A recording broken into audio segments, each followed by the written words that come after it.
श्री स्वामी समर्थ। शिवहर शंकर नमामि शंकर शिवशंकर शंभो, हे गिरिजापती भवानी शंकर शिवशंकर शंभो। कहाणी हरतालिकेची। एके दिवशी शंकर पार्वती कैलास पर्वतावर बसली होती। पार्वतीने शंकराला विचारलं, महाराज, सर्व व्रतात चांगलं असं व्रत कोणते? श्रम थोडे आणि फळ पुष्कळ असं एखादं व्रत असलं तर मला सांगा, आणि मी कोणत्या पुण्याईने आपल्या पदरी पडले हेही मला सांगा. तेव्हा शंकर म्हणाले, जसा नक्षत्रात चंद्रश्रेष्ठ, ग्रहात सूर्यश्रेष्ठ, 4 वर्णात ब्राह्मण श्रेष्ठ, देवात विष्णू श्रेष्ठ, नद्यात गंगा श्रेष्ठ, त्याप्रमाणे हरतालिका व्रत हे सर्वात श्रेष्ठ आहे. ते तुला सांगतो. तेच तू पूर्वजन्मी हिमालय पर्वतावर केलंस आणि त्याच पुण्यानं तू मला प्राप्त झालीस. ते ऐक. हे व्रत भाद्रपद महिन्यातील पहिल्या तृतीयेला करावं. ते पूर्वी तू केलं. कसं केलं ते मी तुला आता सांगतो.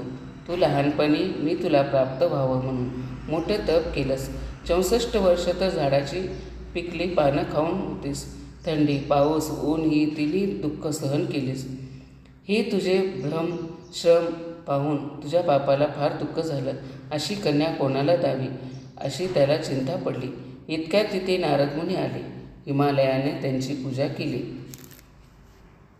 व येण्याचे कारण विचारले. तेव्हा नारद म्हणाले, तुझी कन्या उपवर झाली आहे. ती विष्णूला द्यावी. तो तिचा योग्य नवरा आहे. त्यानेच मला तुझ्याकडे मागणी करण्यास पाठवले आहे. म्हणून इथं मी आलो आहे. हिमालयाला मोठा आनंद झाला. त्याने ही गोष्ट कबूल केली. नंतर नारद तिथून विष्णूकडे आले.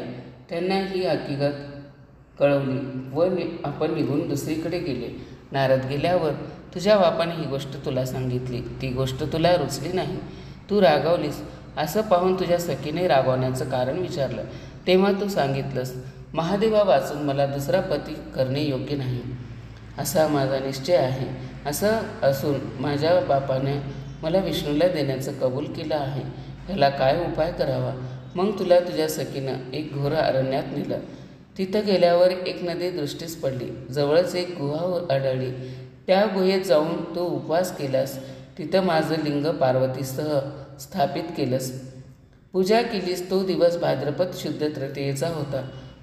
रात्री जागरण केलंस. त्या पुण्याईनं इथलं माझं आसन हल्लं. नंतर मी तिथं आलो. तुला दर्शन दिलं आणि वर मागण्याचं सांगितलं.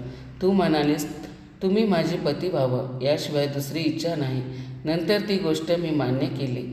मी गुप्त झालो. पुढे दुसऱ्या दिवशी ती व्रतपूजा विसर्जन केलीस. मैत्रिणीसह त्याचं पारणं केलंस. इतक्यात तुझा बाप तिथं आला. त्यानं तुला इकडं पळून येण्याचं कारण विचारलंय.